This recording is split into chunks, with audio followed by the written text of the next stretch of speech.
10 scary facts about blackouts that you need to know now.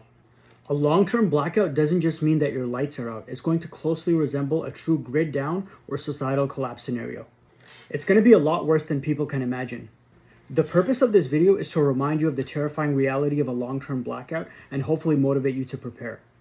They're probably going to try their best to repair the power grid, but meanwhile you'll have a lot of issues you'll have to deal with. We have no idea how long it could take to rebuild. It could be weeks, it could be months. You'll be fighting for survival. So let's go over what's going to happen.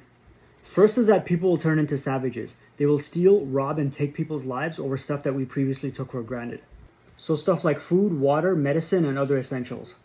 Everyone should stockpile supplies, and us good people should be ready to defend them.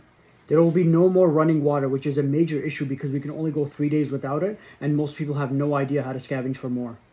There might be a river or lake nearby, but you need to make sure you have a water filter. This could be a life straw or a countertop gravity water filter. You won't have access to more food. The only food you'll have is the stuff that you stored because the shops will be closed. Once the grocery stores are emptied out, which will probably happen in the first 48 hours if you live in a city, no more delivery trucks will be coming in. Since there's no electricity, you'll have to rely on other light and power sources. You'll be using your pre-charged power banks and generators if you have them. For lighting, you'll be using your flashlight. For heating up your food, you'll be using a propane stove. It might be like the 1800s where you'll be walking around the house with a candle in your hand and they'll be all around your house. That's if you were smart enough to store lots of candles. No internet or cell service, so your cell phones, tablets, and laptops won't be working. Without cell services, there will be no way to call the police, ambulance, or firefighters. No matter what kind of emergency happens, you're on your own. Also, imagine how bored and miserable everyone will be without their precious Wi-Fi. Your only form of communication will be radios or walkie-talkies. If martial law is declared, which will most likely happen during a long-term blackout, they will take away your weapons. I'm actually curious, how many of you will allow that to happen? Let me know down below. Or maybe some of you have weapons hidden off-site. Don't comment that down below if you do. If it does happen, do you have backup weapons like swords, bow and arrows, crossbows, baseball bats, machetes? There will be no way to get gas because gas station pumps need electricity. You'll have to make do with what you have left in your gas tank. If you've stockpiled gas, you'll be much better off than others.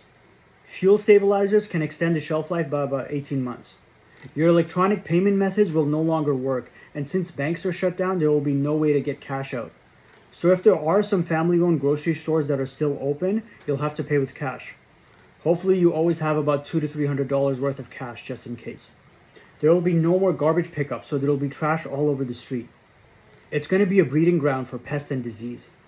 Your best bet will be to bury and burn trash. Without power, the food in your fridge will start to spoil, so you have to eat it fast. So you'll only be left with the non-perishable foods that you have. So this is dry rice, beans, pasta, oats, canned food, and freeze-dried meals. You won't have access to doctors and hospitals, so you'll need everything from over-the-counter meds to trauma supplies. Get pain meds, cough syrup, allergy medicine, just everything that you normally need in your house. Get a good first aid manual so you can reference it during medical emergencies.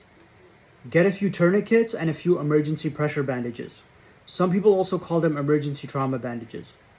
Get hemostatic agents like Quick Clot. Buy a few chest seals. Get a SAM splint to stabilize broken bones. Get burn gels or burn dressings. Get stuff like nitrile gloves, face masks, and saline solution. Get a SAM junctional tourniquet for severe pelvic or groin injuries. Thanks for watching. Make sure to like and subscribe.